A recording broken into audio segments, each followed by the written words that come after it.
Normal reflex ऐसे होगा, ये मैं जो हल्का सा झटका दे रहा हूं। अगर ये अपर मोटर न्यूरॉन इंजरी होगी ऐसे होगा, ये और तेज हो जाएगा ऐसे, बहुत तेजी से झटका लगेगा। बात समझ गए जी ब्रोस? यस। अच्छा मैं आपको एक और बात बताता हूँ। अगर ये नॉर्मल पर्सन होगा ना, जब इसने हैमर मारा है ना, ये टांग थोड़ी सी ऊपर झटका लेगी, ये टांग झटका लेगी ऐसे। अगर ये नॉर्मल, अगर ये अपर मोटर न्यूरॉन इंजरी, ये टांग ने इतना झटका लेना है, और सामने जो डॉक्टर यहाँ पे बैठा हो ना, उसके मुंह पे टांग लगनी है, ये इतना झटका लेगी टांग, इतना ज्यादा झटका अगर टांग ले तो अपर मोटर के lower motor, upper motor. Doctor के मुंह पे टांग लगे, अपर मोटर के लोअर मोटर, अपर मोटर। अगर लात होती थी होती है, डॉक्टर बेचारा खप गया, थोड़ियां मार मार, लात होती थी होती, खेल ही नहीं रही। This is called areflexia. Areflexia मतलब no reflex, absent reflex, hyperreflexia, over active, brisk upper motor. जी ब्रो, जी उसामा। सर जी अपर मोटर न्यूरॉन इंजरी में हाइपरफ्लेक्सिया आपने बताया क्या होगा? हाँ, ब्रिस्क रिफ्लेक्सेस ओवर एक्टिवेट हो जाते हैं। पर सिग्नल पहुंचेगा किस तरह सर जी? अब इसका मतलब ये थोड़ी वाले रिफ्लेक्स में ब्रेन का तो रोल है ही नहीं, ये तो बस पोस्टीरियर हॉर्न सेंटर होता है, एंटीरियर हॉर्न, इसमें स्पाइनल कॉर्ड का ही रोल होता है, उत्ते अपर मोटर न्यूरॉन का इतना रोल ही कोई नहीं है। इसलिए अपर मोटर इंजरी हो जाए, रिफ्लेक्सेस आपके एक्टिवेट रहते हैं, क्योंकि स्पाइनल कॉर्ड तो ठीक है ना आपका, एंटीरियर पोस्टीरियर हॉर्न काम कर रहे हैं ना, तो आपका ये रिफ्लेक्सेस चलते रहते हैं। ये रिफ्लेक्सेस लॉस तब होते हैं जब या तो पोस्टीरियर हॉर्न डैमेज हुआ या एंटीरियर हॉर्न डैमेज हुआ या नर्व डैमेज हुई है, तब ये रिफ्लेक्सेस उड़ेंगे। अगर आपके रिफ्लेक्सेस एब्सेंट है तो कोई काज या एंटीरियर हॉर्न में पड़ी है या पोस्टीरियर हॉर्न में पड़ी है या नर्व में पड़ी है। जीबी सिंड्रोम हमने पढ़ा नहीं? GB syndrome is a demyelinating disease, पढ़ा कि नहीं पढ़ा? माइलिन शीट डैमेज होती है। Yes sir. Myelin sheath damage होती है कि नहीं होती जीबी सिंड्रोम में? Yes sir. तो माइलिन, जब जीबी सिंड्रोम एंटीरियर हॉर्न का मसला है कि नर्व का मसला है? नर्व का मसला था। तो क्या जीबी सिंड्रोम में जब नर्व्स काम करेंगे रिफ्लेक्सेस आएंगे? No sir. इसका मतलब अगर जीबी सिंड्रोम में भी रिफ्लेक्सेस नहीं आते, क्यों नहीं आ रहे भाई? उसमें जीबी सिंड्रोम में तो एंटीरियर हॉर्न ठीक है, तो जीबी सिंड्रोम में फिर रिफ्लेक्सेस क्यों आ रहे भाई? नर्व जो डैमेज हो गई है जीबी सिंड्रोम में, नर्व खराब होगी। इसका मतलब नर्व खराब हो, एंटीरियर हॉर्न में इंजरी हो, पोस्टीरियर हॉर्न में इंजरी हो, तो आडे डीप टेंडन रिफ्लेक्स उड़ जाने। इसलिए अगर आपके डीप टेंडन रिफ्लेक्सेस उड़े हो, रिफ्लेक्सेस नहीं आ रहे, think about injury at the level of the anterior horn, think about injury at the level of the posterior horn, think about injury of nerve. Polio है, पोलियो में reflex आएगा? No sir. Polio में कौन सा horn damage हुआ है? Anterior का posterior? क्या पोलियो वाली पेशेंट की टांग को एंटीरियर हॉर्न नहीं जा रहा या पोस्टीरियर हॉर्न का मसला है? इंटीरियर का मसला है। पोलियो वाली पेशेंट की टांग सूखी होगी, लेकिन टांग पे सेंसेशन सारी होगी, क्योंकि टांग पोस्टीरियर हॉर्न तो पोलियो में ठीक है। इसे उस जो पेशेंट की पोलियो वाली टांग होगी, उस पे टच करोगे, वाइब्रेशन करोगे, प्रेशर दोगे, सर्दी गर्मी दर्द तकलीफ सारा कुछ उस सूखी हुई टांग पे फील होगा, क्योंकि पोस्टीरियर हॉर्न का तो मसला ही नहीं है। वो टांग सूखी इसलिए हुई है कि उसका एंटीरियर हॉर्न डैमेज है। इसका क्या, इसका मतलब क्या पोलियो के मरीज में कोई टच प्रेशर वाइब्रेशन पोपियोसेप्शन जो टांग सूख गई वो इंटैक्ट होंगे कि नहीं? होंगे सर इंटैक्ट। वो सब कुछ होगा पोलियो वाली टांग पे, क्योंकि पोस्टीरियर हॉर्न का तो मसला ही नहीं है। टांग सूखी इसलिए हुई है कि एंटीरियर हॉर्न डैमेज है। आई होप सब लोगों को यहाँ तक समझ आई है। जी bro. Yes sir. Yes sir. Excuse me sir.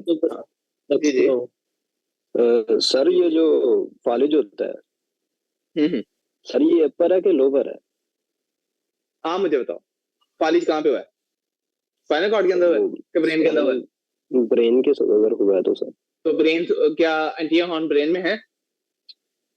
नहीं सर। आप मुझे बताओ क्या होगा फालिज के अटैक में, जब ब्रेन हेमरेज होगा या ब्रेन स्ट्रोक होगा? अपर मोटर इंजरी कि लोअर मोटर इंजरी? अपर होगी सर। Upper motor. तो फालिज जब हुआ ब्रेन में हुआ है, अबव में डाला हुआ है, कॉन्ट्रालेटर पैरालिसिस की एप्सिलेटर पैरालिसिस? सर कॉन्ट्रालेटर होगा। एक्सटेंसिव एरिया का small area? Sir extensive. Muscle tone ज्यादा कि कम? सर ये पॉइंट सर पूछना था आपसे। हाँ आप मुझे बताओ ना, अपर मोटर न्यूरॉन इंजरी है ना, है तो अपर मोटर ब्रेन में हैमरेज है तो अपर मोटर इंजरी ना। अपर मोटर इंजरी में रिफ्लेक्सेस क्या होंगे? सर ज्यादा होंगे सर। हाँ अब मुझे चलो, अब मैं आपको सिनेरियो बताता हूँ। आपके सामने एक मरीज पड़ा है वार्ड में, उसको राइट साइड पे ब्रेन हैमरेज हुआ है, बॉडी की कौन सी साइड पैरालाइज होगी पहले तो ये बताओ? लेफ्ट वाली sir. Left side. Left side upper motor neuron symptom show करेगी या lower motor? Sir upper motor sir. Upper motor ना यार, upper motor definitely upper motor. Lower motor का तो यहाँ पे चक्कर ही कोई नहीं ब्रेन के अंदर। अच्छा लेफ्ट साइड उड़ गई उसकी बॉडी की, लेफ्ट साइड के जो बाजू होगा उस पर रिफ्लेक्सेस कम आएंगे या एब्सेंट आएंगे या ज्यादा आएंगे? ज्यादा होंगे। ज्यादा होंगे, क्योंकि लेफ्ट साइड पे अपर मोटर न्यूरॉन इंजरी के सिम्टम आएंगे ना। तो इसका मतलब उसके राइट बाजू पे, राइट आंग पे रिफ्लेक्स हाइपर एक्टिव होगा कि हाइपर एक्टिव होगा? हाइपर एक्टिव होगा। अगर मैं आपसे ये कहूँ, एक पेशेंट है, मैं नहीं आपको बता रहा कि फालिज किस साइड पे है, मैं आपसे ये कहूँ राइट टांग की टोन नॉर्मल है, लेफ्ट टांग की टोन ज्यादा है, राइट टांग के रिफ्लेक्सेस नॉर्मल है, लेफ्ट टांग में रिफ्लेक्सेस ज्यादा एक्टिव है, राइट साइड के मसल ठीक है, लेफ्ट साइड के मसल में रिफ्लेक्सेस ज्यादा फास्ट आ रहे हैं, लेफ्ट साइड पे टोन बढ़ गई है, फालिज ब्रेन में किस साइड पे है बताओ? पहले तो ये सोचो, मैंने ब्रॉड पैलेजी किस साइड की बताई आपको? सर आपने लेफ्ट का बताया कि डैमेज होगा, और इसका जो राइट साइड कैसे जज किया कि राइट साइड पे है? लेफ्ट में ऐसी क्या चीजें मैंने बताई है कि आपको ये आइडिया हो गया कि फालिज का अटैक राइट साइड पे हुआ है? सर पारामिड के लेवल पे सर वो जो है ना, वो चेंज हो जाएगा ट्रैक उसका, और कंट्रोलेटर सर आएगा। तो हो गया।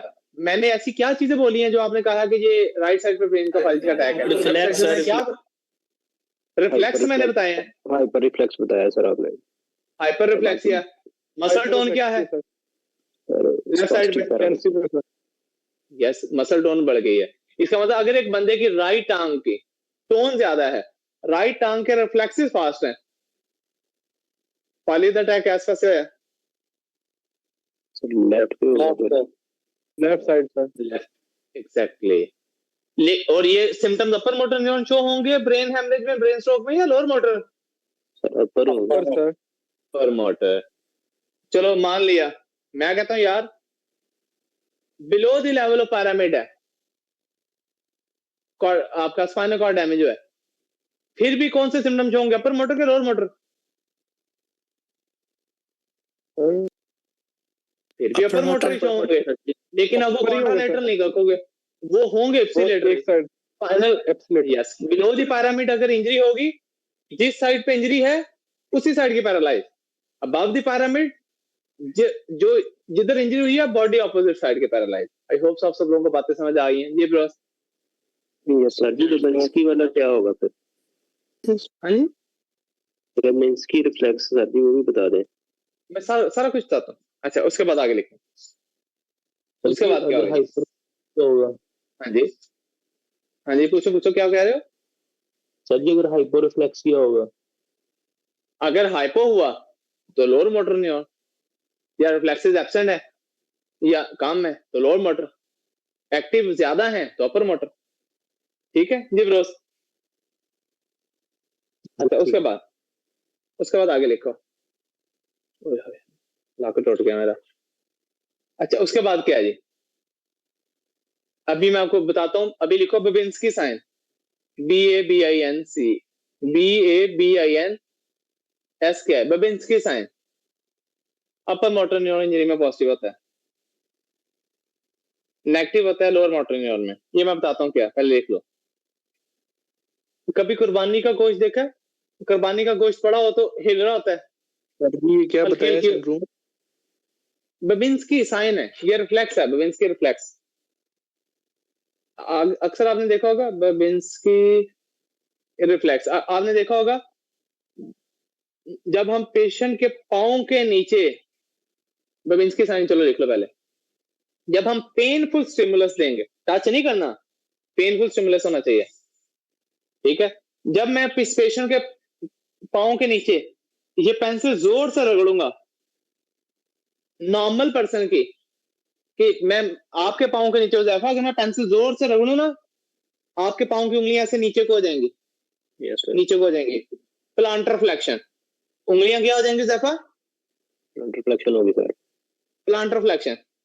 लेकिन अगर इस पेशेंट की उंगलियां, ये ऐसे पाँव की उंगलियां, स्पेशली अंगूठा नीचे होने की बजाय अंगूठा ऊपर को चला जाएगा पाँव का, ऐसे आपका जो बिग टो है वो डॉर्सल फ्लेक्शन हो उसकी। नॉर्मल पर्सन का अंगूठा भी ऐसे नीचे को आ जाना चाहिए, लेकिन इस पेशेंट की अंगूठा क्या होगा, ऊपर को चला जाए। ये है बेबिंस्की साइन पॉजिटिव। ये देखो, ये नॉर्मल है, देख रहे हो? नॉर्मल में सारे पाँव की उंगलियां ऐसे नीचे को आ गई ना जी ब्रो, ऐसे नहीं होगी? अच्छा, उसके बाद Yes, sir. ये देखो, ये देखो, ये जब हम ऐसे उंगलियां नीचे को आई, लेकिन अंगूठा किस साइड पे चला गया? उतले पासे को। अंगूठा नीचे आना चाहिए था कि नहीं आना चाहिए था? आना चाहिए था सर। अंगूठा नीचे आने को क्या कह रहे हैं? Planter flexion. लेकिन ये बिग टो की क्या हो गई? Dorsal flexion. ये बच्चों में नॉर्मल होती है, ये बच्चों में बेबिंस्की साइन नॉर्मल है, इसे बच्चे के पाँव में ये नॉर्मल फाइंडिंग है। बच्चों में बेबिंस्की साइन क्या है? बिग टो, वड्डा पैर का अंगूठा नीचे को आने के बजाय ऊपर को हो जाए, जो कि इस फोटो में नजर आ रहा है, इसे कहते हैं डॉर्सल फ्लेक्शन। ठीक है, this is called Babinski sign. ये बेबिंस्की साइन पॉजिटिव है। बेबिंस्की साइन पॉजिटिव बच्चों में होता है कि बड़ों में? नॉर्मल फिजियोलॉजिकली बच्चों में। लेकिन अगर हुज़ैफा मेरे और आपके अंदर बेबिंस्की साइन पॉजिटिव आए, कौन सी, लोअर मोटर न्यूरॉन इंजरी का अपर मोटर? आप इस फोटो को देख कर बताओ, ये बेबिंस्की साइन पॉजिटिव है कि नेगेटिव है? इस फोटो में बेबिंस्की साइन पॉजिटिव है कि नेगेटिव है? पॉजिटिव है सर। पॉजिटिव। अंगूठा ऊपर को जा रहा है ना, और उंगलियां खुलती भी हैं, ऐसे अंगूठा ऊपर को भी जाता है और उंगलियां खुलती भी हैं। फैनिंग ऑफ फिंगर्स, उंगलियां ऐसे ऊपर को खुलती है और अंगूठा पीछे को जाता है, मतलब डॉर्सल फ्लेक्शन होती है। तो जी ब्रोस, आई होप सो। ये इस तरह, ये बेबिंस्की साइन है। फालिज के मरीज में अपर मोटर इंजरी होगी ना, उसके पाँव के नीचे आप इस तरह स्टिमुलस दोगे ना, वो ये फालिज का मरीज ऐसे उंगलियां ऊपर को करेगा और ये खुल गई है। क्या उंगलियां खुल नहीं गई और अंगूठा ऊपर को नहीं आ गया? ये बेबिंस्की साइन पॉजिटिव के नेगेटिव? पॉजिटिव। तो बेबिंस्की साइन पॉजिटिव नॉर्मली किन में होता है? बच्चों में, हाइपोग्लाइसीमिया में, जब ग्लूकोज लो होती है। अच्छा, और फालिज के मरीजों में। तो मुझे ये जल्दी से बता दो, बेबिंस्की साइन पॉजिटिव हो तो आप कौन सी इंजरी लिखोगे, अपर मोटर के lower motor? Upper motor. Negative lower motor कौन सी इंजरी? यस, लोअर मोटर के अंदर नहीं होगा। फाइन, लोअर मोटर के अंदर तो जब एंटीरियर हॉर्न ही आपका उड़ गया ना, तो अंगूठा बेचारा की काट लो, एंटीरियर हॉर्न ही नहीं हैगा। जी ब्रोस, क्लियर? सर जी। Yes, sir. आते हैं सर, आगे लिखें। और क्या फाइंडिंग्स होती हैं upper motor versus lower motor? अब मैं आपको बताता हूँ।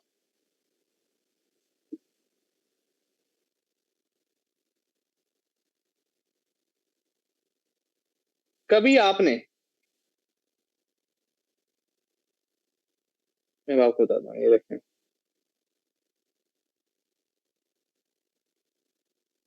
इधर देखो, मैं आपको इस अब ये देखना, जिस तरह ये अलमारी है, लुक, पहले अलमारी बंद है, पहले मैं जब इसे खोलूंगा मुझे थोड़ा जोर लगाना पड़ रहा है ना खोलने के लिए। Yes sir. लेकिन जब खुल जाएगी फिर झटके से पीछे आ जाएगी। थोड़ा सा जोर लगाना पड़ा मुझे, लेकिन जब खुल गई फिर इजीली पीछे आ गई। आ गई कि नहीं आ गई? इसका मतलब पहले क्यों नहीं आ रही थी? पहले फंसी हुई थी कुंडे के अंदर, मैंने थोड़ा सा जोर, पहले मुझे फोर्स लगानी पड़ी, जब थोड़ी सी वो निकली कुंडे से फिर बड़ी इजीली पीछे आ गई। ये अपर मोटर न्यूरॉन इंजरी की साइन होता है। फॉर एग्जांपल, आप मेरा बाजू खींचो, आप मेरा बाजू खींचो ज़ैफा, अपनी तरफ मेरा बाजू खींचो ज़ैफा, आप मेरा बाजू खींच रहे हो? Yes sir. ये आपका हाथ है, ये वाला आपका हाथ है, आप मेरा बाजू खींच रहे हो? Yes sir. मेरा बाजू नीचे आ रहा है? नहीं ना, नो सर। क्योंकि मसल में टोन क्या है? सर ज्यादा है अपर मोटर की लोअर मोटर? सर, ये अपर है। Upper motor. लेकिन जब आपने थोड़ा सा जोर लगाया फिर झटके से नीचे चला गया। तो पहले थोड़ा सा रेजिस्ट किया मेरे बाजू ने, लेकिन बाद जो नट के थले हो गया। Yes sir. This is called clasp knife reflex. ये भी आगे मैं आपको बताऊंगा कैसे होता है। आसान से अल्फाज में, घरों के अंदर देखना प्लास, घर में जो प्लास पड़ा होता है, प्लास को जब खोलते हो खुलता नहीं है, काफी देर से इस्तेमाल, जंग लगाओ, ये बिजली की तारें कैसे, प्लास को जोर लगा के थोड़ा खोलना पड़ता है। जब थोड़ा सा ढीला हो जाता है फिर जल्दी खुल जाता है, फिर आसानी से खुल जाता है। पहले शुरू में जोर लगाना पड़ता है प्लास को खोलने के लिए। जी ब्रोस, ऐसे ही नहीं है?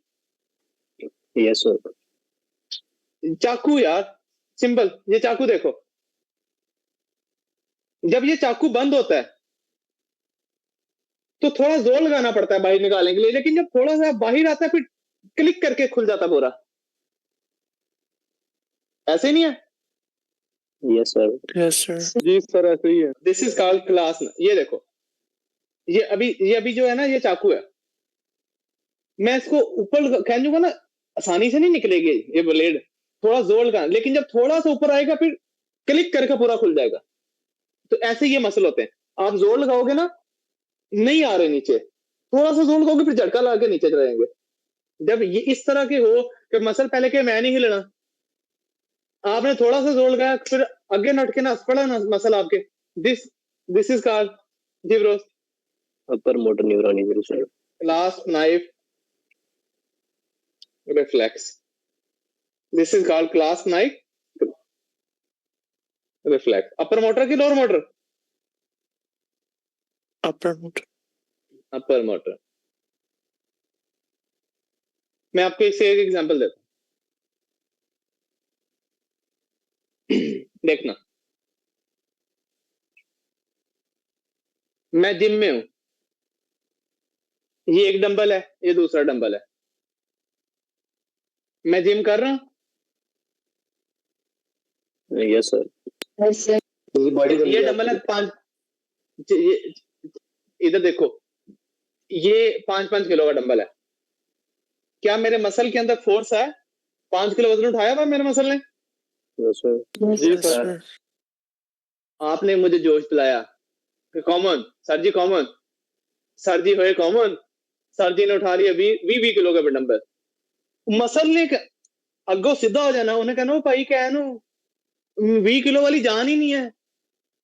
तो मेरे मसल ने क्या करना है, मेरे मसल ने खुद ब खुद रिलैक्स हो जाना है, मेरे हाथ से डंबल गिर जाएंगे। मसल ने अलाउ ही नहीं किया मुझे 20 किलो उठाना, मैंने थोड़ा सा ऊपर उठाया डंबल 20 किलो का, साथ ही मेरे बाजू सीधे हो गए, मेरे हाथों से डंबल गिर गए। ये भी वही चीज है जो क्लास नाइफ रिफ्लेक्स है, जिस तरह ये हम आगे पढ़ेंगे, ये गोल्जी टेंडन ऑर्गन्स की वजह से होता है। बात समझ आ गई? Yes sir. This is called class knife. कैसे होगा? फिर वो रजिस्ट ही नहीं करेगा, डायरेक्ट ही नीचे आ जाएगा हाथ वगैरह। ये आपको ना अभी ना करो, मैं बस अभी आप ये रखो सिंपल कि पहले मसल के टोन ज्यादा होती है, वो आप उसको खींचते हो तो वो कहता है मैं नहीं होना। जब आप थोड़ा सा और जोर लगाते हो ना, वो मसल के अंदर जब आप खींचोगे मसल को, मसल के अंदर जब टेंशन फोर्स बढ़ती है ना, तो मसल फिर झटके से रिलैक्स हो जाता है। कि हम गोल्जी टेंडन ऑर्गन पढ़ेंगे उसमें आपको समझ आएगी। तो this is called clasp knife effect. Upper motor neuron injury के लोअर मोटर न्यूरॉन इंजरी? ये सर अपर मोटर न्यूरॉन इंजरी है। यस, अपर मोटर में यार लोअर मोटर डैमेज होते, मसल तो इंज पिया है, इन जैन मर्जी काट लो। लोअर मोटर में तो फ्लैसिड पैरालिसिस है, लोअर मोटर में तो मसल ढिला हुआ पड़ा है, लोअर मोटर में जैन मर्जी उत्ते थले काट लो, कोई इशू ही नहीं। लोअर मोटर में तो है ही कुछ नहीं ना, मसल में जान ही, ये तो आगे से अकड़ रहा है, वो अपर मोटर न्यूरॉन की वजह से अकड़ है, अपर मोटर न्यूरॉन में अकड़ है आगे से। लोअर मोटर में तो मसल ही आपका ऐसा हुआ बड़ा सारा, जैन मर्जी काट लो। जी ब्रोस, क्लियर है? Yes, sir. जी सर, क्लियर है। उसके बाद आगे देखेंगे। इसे लोअर मोटर में तो जैन मर्जी उठा लो, सीधा पुठा उते थले, मसल बेबस पड़ा है लोअर मोटर में तो। अच्छा आगे लिखो जी, ये थे जी upper motor neuron injury versus lower motor neuron injury. सब लोगों को क्लियर हो गया? And what is corticospinal tract? Yes sir Yes, sir. I hope so, एक तो ज्यादा नहीं मैं खप सकता। ये देखो, अब मैं आपको बताता हूँ। अब एक बात है, above the pyramid injury contralateral body की साइड पैरालाइज होगी, कॉन्ट्रालेटर बॉडी की साइड पैरालाइज होगी अबव द पैरामिड इंजरी। एनजी है ना? अच्छा, यस सर मैं कहता हूँ पेशेंट को ब्रेन हेमरेज यहाँ पे नहीं हुआ, मैं कहता हूँ मिड ब्रेन में डैमेज हुआ है। इथे होए बॉडी तो सारी खब्बे पासे दी इन्वॉल्व हो ना, इजंट इट? Yes, sir. आप एक पेशेंट की लेफ्ट साइड बॉडी पैरालाइज है, आप कह सकते हो शॉर्टी दे सकते हो this is a mid brain right side, mid brain injury right side, bones injury right side, medulla injury right side, आपका सेरिब्रल कॉर्टेक्स इंजरी, बता सकते हो कहां पे है? सब में एक ही फाइंडिंग आनी है, नहीं ना बता सकते? No, sir. अब आपने फिर आगे हम अभी नहीं, मुझे एक सिंपल सी बात बताओ, अब देखना, अब आपको मजा आएगा। क्रेनियल नर्व नंबर 3 से 4, third cranial nerve, fourth cranial nerve कहां से निकलती थी? Mid brain.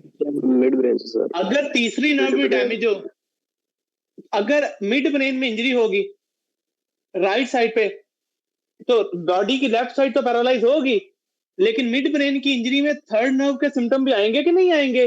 राइट साइड की थर्ड नर्व के सिम्टम भी आएंगे कि नहीं आएंगे? Sir Yes, sir. Yes. अब आप पकड़ लोगे, मैं कहूं खब्बा पासा सारा ही पैरालाइज है, लेफ्ट साइड सारी पैरालाइज है, लेकिन आप कहोगे लेफ्ट साइड पैरालाइज है, इंजरी राइट साइड पे है। आप कहोगे यार ये राइट साइड पे तो कहीं पे भी हो सकती है, आप कहोगे यार राइट साइड की थर्ड नर्व पाल्सी भी है। जब आपने ये पकड़ लिया ना राइट साइड की, इसका मतलब राइट साइड का मिड ब्रेन डैमेज हुआ है, इसलिए राइट साइड की क्रेनियल नर्व 3 भी डैमेज हुई है और बॉडी की लेफ्ट साइड भी पैरालाइज। थर्ड नर्व अगर मैं ऐड कर दूं आपके एमसीक्यूज में, फिर आप लब लोगे इंजरी पोन्स में, मेडुला में के ऊपर है। Yes, sir. यहाँ अब ये मजा आया ना ये बात सुन के? अच्छा, उसके बाद सर ये तो उस पे भी डिपेंड करेगा ना सर, ये मतलब मीडियल साइड पे डैमेज हुआ है मिड ब्रेन या लेटरल साइड से? उसको भी छोड़ दो जी, यू आर राइट, और आगे पढ़ेंगे। अच्छा, अब आपको अगर पोन्स में हेमरेज हो, यार बॉडी तो लेफ्ट साइड की उड़ जानी है, लेकिन क्या जो पोन्स में नर्व्स होंगी वो हमें हेल्प नहीं करेंगी कि पोन्स में से 5वीं 6वीं 7वीं 8वीं, 5वीं 6वीं 7वीं 8वीं कोई ना कोई नर्व तो उड़ेगी ना अगर पोन्स में हेमरेज होगा। Yes sir Yes, sir.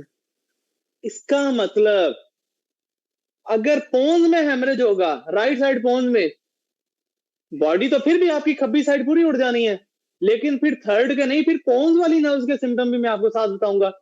फिर राइट साइड की जो पोन्स की नर्व्स है वो भी आपको मैं बताऊंगा। राइट साइड की 5वीं 6वीं 7वीं 8वीं कोई ना कोई नर्व तो साथ इन्वॉल्व होगी कि नहीं होगी? Yes, इस तरह आप क्रेनियल नर्व्स की बेस पे पकड़ते हो। अच्छा, अगर ये मेडुला में हुई, तो फिर क्या जो नर्व्स मेडुला से निकलती है मैं उनकी फाइंडिंग्स आपको नहीं बताऊंगा? 9वीं 10वीं 11वीं 12वीं, अगर मेडुला के अंदर हेमरेज हुआ तो फिर क्या, अगर कॉन्ट्रालेटर पैरालिसिस होगी, फिर मेडुलरी कोई ना कोई नर्व भी तो साथ ऐड ऑन हुई होगी ना, इन्वॉल्व हुई होगी ना। Yes, sir. यस सर इसका मतलब ये है, अगर आप कहते हो लेफ्ट साइड पूरी बॉडी की पैरालाइज है, तो इसका मतलब इंजरी आपके राइट साइड पे है। वो राइट साइड मिड ब्रेन भी हो सकता है, राइट साइड पोन्स भी हो सकता है, राइट साइड मेडुला भी हो सकता है, राइट साइड सेरिब्रल कॉर्टेक्स भी हो सकती है। इनमें से आगे लोकेट करना है, ये आप पेशेंट का मुआयना करोगे, आप देखोगे आपको कौन सी नर्व पाल्सी अंदर मिल रही है। Left side paralysis, right side third cranial palsy, आपको ये मिड ब्रेन इंजरी है। Right left side paralysis, right side की 5वीं 6वीं 7वीं 8वीं नर्व डैमेज, आपको ये राइट साइड पे पोन्स में इंजरी है। लेफ्ट साइड पैरालिसिस इंजरी आपको मिली 9वीं 10वीं 11वीं 12वीं, आपको ये राइट साइड के मेडुला में इंजरी है। बात समझ गए सब लोग? Yes, sir. यस सर जी सर। किस किस को ये पॉइंट अच्छी तरह समझ आ गए? सर जी, हाँ जी, मतलब मेरा ये होया कि नर्व डैमेज जो होगी वो बताएगी कि इंजरी कहाँ पे आई है ब्रेन के किसी कहाँ पे? और नर्व में कॉन्ट्रालेटरल वाला कोई सीन, क्रेनियल नर्व में कॉन्ट्रालेटरल वाला कोई सीन नहीं होगा। नहीं होगा सर। क्रेनियन नर्व उससे पास से जुड़ेगी जिस साइड पे का पोन्स है, जिस साइड का मेडला है, जिस साइड का मिड ब्रेन है। क्रेनियन नर्व सेम साइड की होगी, बॉडी ऑपोजिट साइड की होगी नीचे से। सर फेस की तो कॉन्ट्रोलेटरल होगी ना, फेशियल नर्व की सिर्फ। हाँ, वो फेशियल नर्व के कॉन्ट्रोलेटरल। ये छोटी छोटी बातें हैं जो आगे ऐसे ऐसे मैं आपको बताऊंगा, अभी सारा कुछ गुंजन में बच जाना। क्रेनियन नर्व उसी साइड की इन्वॉल्व होंगे। इसका मतलब अगर राइट साइड पे कोई पोन्स में डाला मिड ब्रेन या राइट साइड पे कोई इंजरी होती है तो क्रेनियन नर्व के सिम्टम राइट साइड के आएंगे कि लेफ्ट साइड के? राइट ही है सर। लेकिन बॉडी के फाइंडिंग्स क्या होंगे? अपर लिम्ब की, लोअर लिम्ब Left की। side. आई होप सो आप सब लोगों को जहां तक समझ आया। Yes sir. Yes, sir. CNS interesting है, बस मजा लेके पढ़ना है इसको मजे लेके पढ़ो, फिर आपको समझ आएगी। अगर आप उतारोगे सर से तो फिर कोई फायदा नहीं खपने का।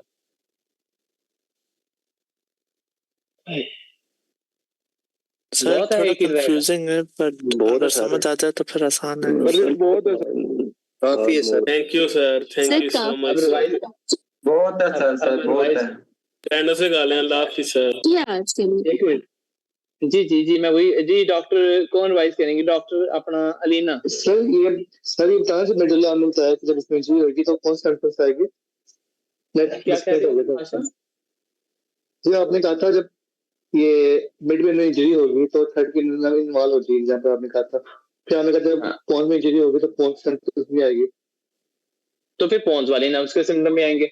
सर फिर मिडिल अगर मेडाला में होगी तो मेडाला है, लेकिन वो क्रेनियन नर्व जो डैमेज होंगी वो सेम साइड की डैमेज होंगी, उनमें कोई कॉन्ट्रोलेटर वाला सीन नहीं होता। Okay sir. जी जी ब्रोस, क्लियर है? Yes, doctor sir. अलीना। अच्छा जो ऑनलाइन नहीं है, अच्छा। Doctor Asal Mahmood, microphone on करो, रिवाइज करो ताकि सब लोग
जी असल thank you so much.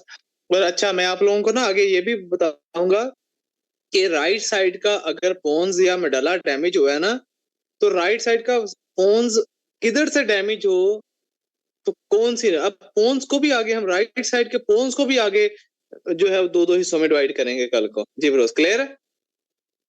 Yes sir. पोन्स damage होने से मुराद जरूरी नहीं कि सारी नर्व्स डैमेज होंगे, पंजवीं छठवीं सातवीं आठवीं। मेडला में हैमरेज होने से मुराद जरूरी नहीं कि मेडला की सारी। अब मेडला में भी हम फिर राइट साइड पे देखेंगे कि मेडला में राइट साइड बाहर वाली साइड है या राइट साइड का मेडला सेंटर से इन्वॉल्व है। मेडला को भी आगे हम जो है फर्दर छोटे छोटे हिस्सों में डिवाइड करेंगे। क्लियर है? Yes sir. सर चलो यस सर। छुट्टी करो। अल्लाह हाफिज।